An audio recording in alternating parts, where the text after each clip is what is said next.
ওই 1500 টাকাও লাগবে না, আর ওই বেকার ভাতার ছেলেদের ওইটাও লাগবে না। আমাদের একটা চাকরি দিলে ভালো হয়।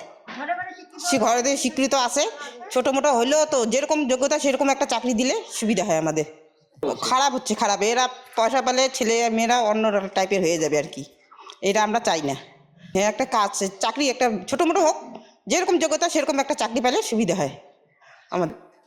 ওইটুক টাকা দিয়ে আমাদের কি হবে? ওইটুক টাকাতে তো এক মাসের সংসার চলবে না ওইটুক টাকা দিয়ে। তো ওদের ভালো একটা যদি কাজ কারখানা খুলে তাহলে আমাদের স্বামীরা ওইখানে কাজ করতে পারবে। কই, আমরা তো কোনো টাকা পাইনি, খালি শুনলামে টাকা দিবে, কিন্তু আমাদের তো টাকাও আমরা পাইনি, আর আমরা ওগুলো টাকাও চাই না। আমরা একটা কারখানা খুলুক, আমার স্বামী বা আমার ছেলে মেয়েরা সবাই জন্য এখানে কাজ করতে পারে। পাচ্ছি,